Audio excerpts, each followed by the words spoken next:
What's up, everyone? I want to tell you a story today about the events leading up to me almost not getting my A1C checked out of fear. Now, this episode is sponsored by the Warriors Tribe, an online community for people like us who want to learn more about, connect, and share everything we've learned and experienced as diabetics. And you can find the sign up for the waitlist at membership.ftfwarrior.com. We have a special little surprise for you at the end of the episode, too. So we'll see you guys there. I've spent the last 10 years pushing the limits while identifying trends and patterns in my type 1 diabetes management. Follow along as I learn, apply, and share the fitness, nutrition, and lifestyle strategies that I've learned from diabetes experts around the world. The real question is, how can we live fearlessly with diabetes while maintaining stable blood sugars? This podcast is here to give you the answer. My name is Matt Vandervecht, and with my co-host Ali Abdul Karim, we welcome you to Pardon My Pancreas. So in today's episode, I want to share with you guys a little bit of a rough patch for me. So it started a couple weeks ago where I had a couple of pretty gnarly blood sugar readings.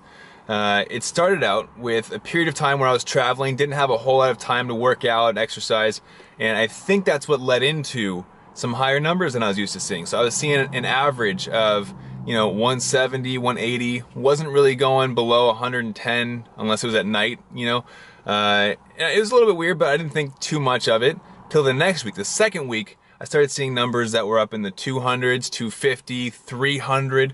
I finger stuck myself once and tested it. It was at 340, and man, it was difficult to see that because I haven't seen numbers that high in a long time. And for me, of course, my analytical mind is thinking, what could possibly be going on, right? Like, that's not normal for me. And of course, maybe I skipped those couple of days here and there in the gym because I was traveling and road tripping. Maybe that had something to do with it. I wasn't strength training as often, but now I am. Now I'm exercising again. I'm back in my routine. This doesn't make sense. Why am I seeing these numbers? And so I started to think back over, okay, I have my pump site in my leg. My legs are notorious for being a little bit more insulin resistant. I have some localized resistance there potentially, but that can't be the reason why I'm seeing this, because you have to understand, after every meal, I would start each meal 110, 120, it would be great, and then I'd just skyrocket. I would pre-bolus, right? I would eat slowly. I did everything that I was supposed to do, everything that I usually do, and yet instead of staying stable and in range, I was seeing my numbers hit 250, 270, 300, and get stuck there. Stay. And so during that week, I found out a way to kind of hack the system, if you will, where if I waited more than 15 minutes to eat, so more than my normal pre-bolus, normally I only pre-bolus about 10 to 15 minutes, and I'm usually done eating by the 30-minute marker, somewhere in there, but what I tried to do was I would wait about 20 minutes to eat, and I would eat very, very slowly, so I wasn't done eating usually until about an hour later, an hour after I had bolused, and that way I was able to stay relatively stable, but it still was blowing my mind. I should not have to take that long to eat just to see stable blood sugars. And so, while exercise may have played a small role, I thought over my foods, of course. Am I eating complex carbs full of fiber? Yes. Am I having fats and proteins that should be slowing the absorption? Yes. Am I having so much fat that it's keeping my numbers high? No. I didn't change anything drastically in my diet. My exercise was back in routine. I was sleeping fine. I was drinking lots of water.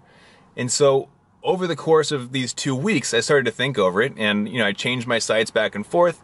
There was one night where I hit 300, which again, for me, is not normal. I was very frustrated at myself. I took that very personally. And I had an emotional reaction, which, we all mess up. And I saw those numbers and I was devastated. Thinking to myself, why am I seeing 300 right now? I didn't go out and eat cupcakes for dinner. I had a healthy dinner, a healthy meal, nothing's different. And I corrected.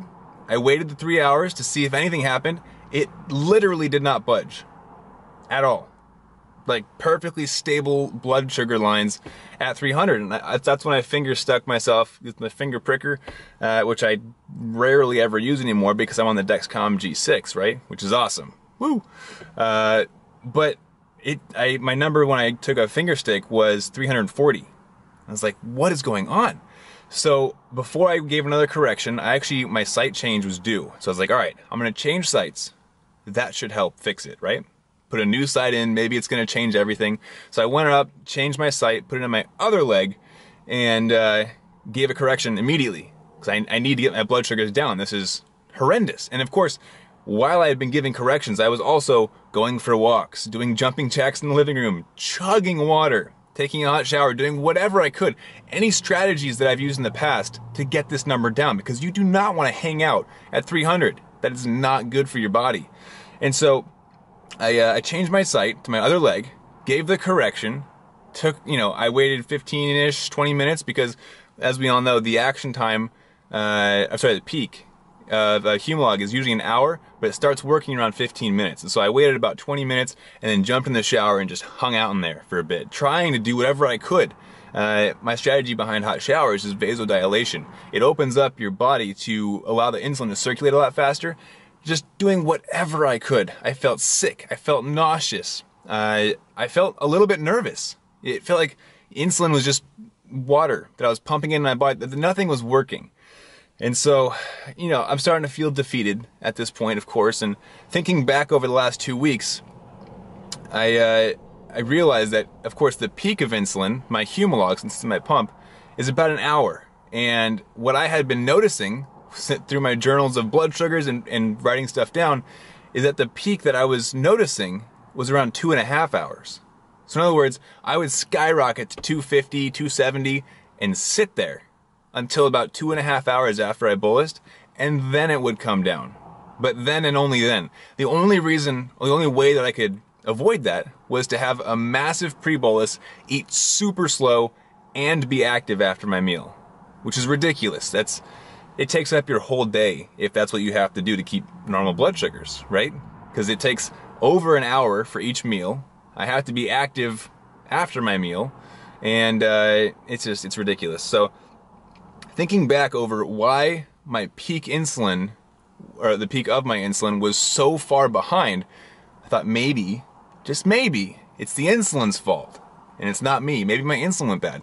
So unfortunately, I didn't think about that before I changed my site. So I filled the new tubing up, put my new site in, gave a correction with the same vial, and during the correction, my pump had an occlusion, which means that the insulin was not flowing through the tubing, and it alarmed. It said it didn't work. So I only got about 1/3 of that correction, and it said to go change your site again. I'm like, okay, great, I'll go change it again. But then I had a thought, right? I was like, okay, this is my chance. I can change my insulin as well as my site. So it gave me the opportunity that I needed to change out the insulin. I changed it out, gave the rest of that correction, and because I was still at 300 or 340 according to my finger test, and I waited to see what happened. That was at about 10 o'clock. I wanted to see if it came down. I didn't want to go to bed and wake up at 300 again and have 8+ hours in the 300s. It's terrible. And so I gave my correction. I stayed up till about 1 in the morning, and at 1 I was at 280.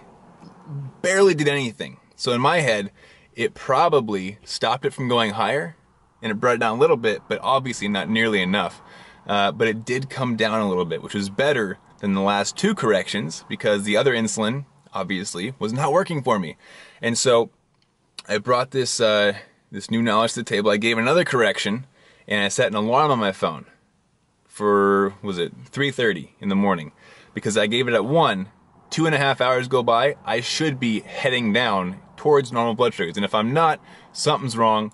I need to check for ketones, make sure I'm not going into diabetic ketoacidosis or DKA, and I need to figure out what's going on with my insulin, my pump sites and all that, and consider a manual injection.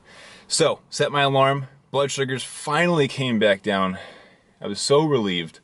I think when I woke up to check them, they were at like 95 or something, or 110.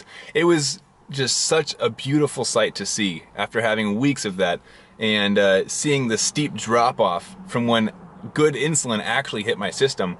But I messaged my endo a couple days before that and asked for my new prescriptions and all of that, and she was like, actually, I need to see you because you haven't been in this year.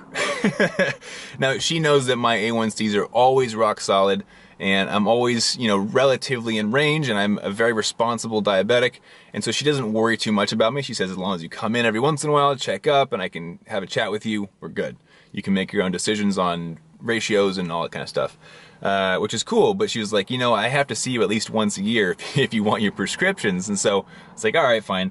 So I set my appointments and all of that. But then after seeing that 340, my mindset surrounding the A1C was like, gosh, crap.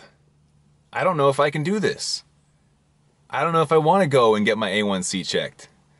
Because if I do, it's going to be on my medical record forever. Like, that number is in the system, right? If I'm at some ridiculous number, I'm going to feel really bad about myself. I'm going to take it personally. I'm going to have an emotional reaction. Unfortunately, I'm not a perfect robot that can just focus on data all the time. I know I preach that a lot, see blood sugar numbers as data, not as something that you should react to.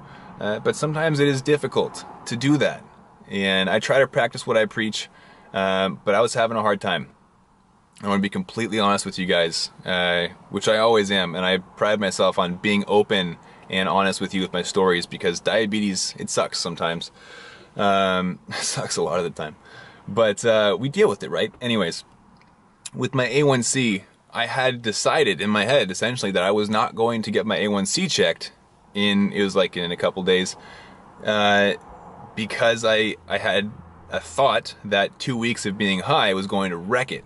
Seeing 300 and 340, I didn't want to risk ruining a good run, right? I don't want to have all these great A1Cs in a row and then one bad one and then back in range.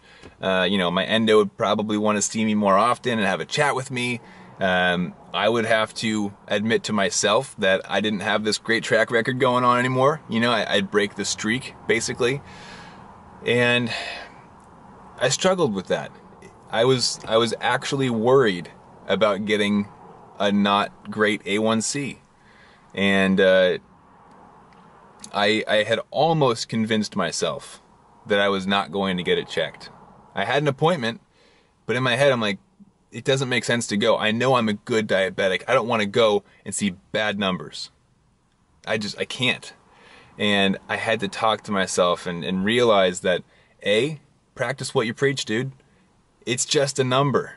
Now, A1C is a great tool for understanding what's going on inside of you, but it's also not the greatest way to measure yourself. And I thought to myself, what is one of the greatest ways to measure my success surrounding blood sugars?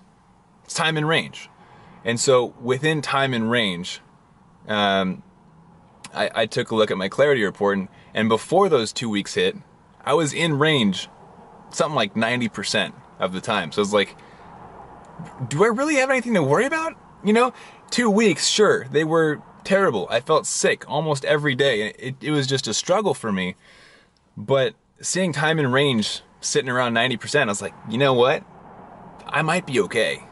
I might be all right to run with this. And so I also thought to myself, I need to get it done, ultimately. I need to buck up, go to my lab report, get it done, and deal with it, whatever those consequences may be, and make sure that I'm not treating that as an emotional reaction, but I'm seeing it as a data point, right? Understand that those 2 rough weeks were most likely due to bad insulin.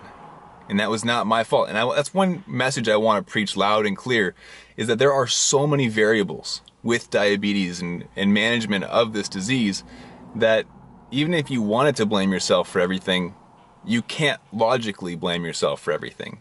There are hormones being released in your body that you cannot always control. There are bad insulin vials. There are stressful situations. There are sleepless nights. There are so many things that go into this that you cannot control. And so I want to preach first and foremost that number that you see, whether it's an A1C or a blood sugar reading or your time in range, it is not always your fault. And I'm sure on the opposite end of the spectrum, you've also seen good numbers and been like, I have no idea how I got that good blood sugar number. I ate like crap. That should have been a 400 and I'm seeing 120. Cool. Kudos to me. I'm going to roll with that because who knows? The diabetes police were off duty. I don't know, whatever. You know what I'm talking about. You've seen the numbers that don't make sense and you're happy about it. But unfortunately, sometimes you see numbers that don't make sense and they are rough to see. So ultimately, I decided I'd go for it, and I went in to get my A1C, and it was tough for me to go in there knowing that I might break my streak, knowing that I might see a number that would kind of throw me for a little bit of a loop. But ultimately, and this won't be expected for everyone, but ultimately I got the A1C done, and it came back at a pretty darn good number. I'm not going to discuss that on here. I don't want you to compare yourself to me. I don't think that's healthy, but it was actually better than my last A1C by 1 point. And now I'm thinking in my head, man, if I had just stayed in range and used good insulin for the last 2 weeks, I could have had like a new record A1C. Like, okay, get out of that mindset, Matt. You should never think about A1Cs as trying to achieve a new record. That gets dangerous. That can be unhealthy.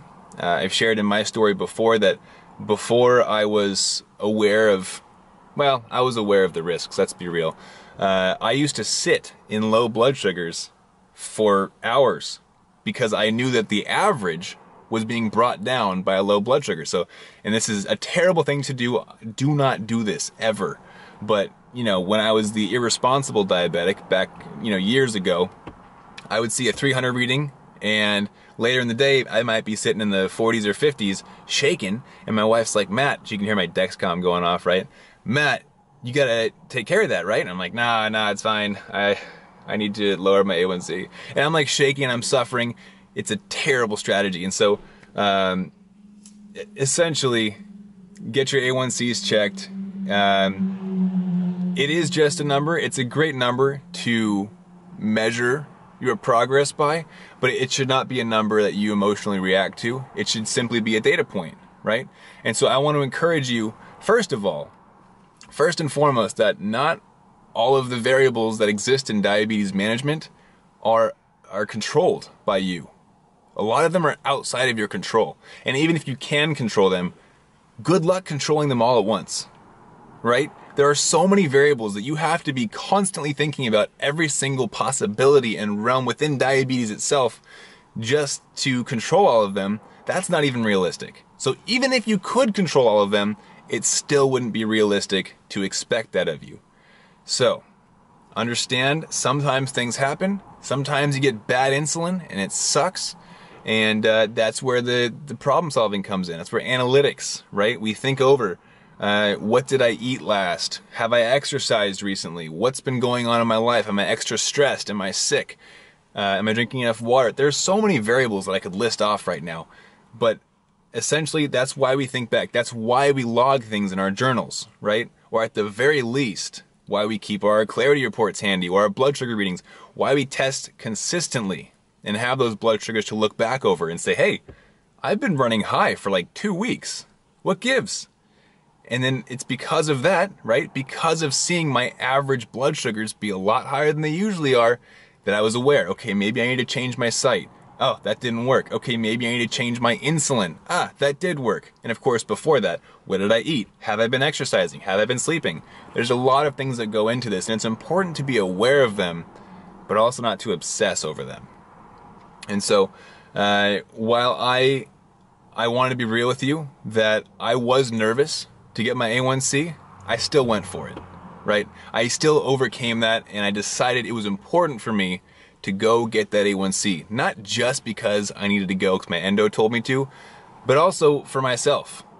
To prove to myself that it's not going to affect my entire life, right? It's not going to destroy me if that A1C comes back as not perfect, right?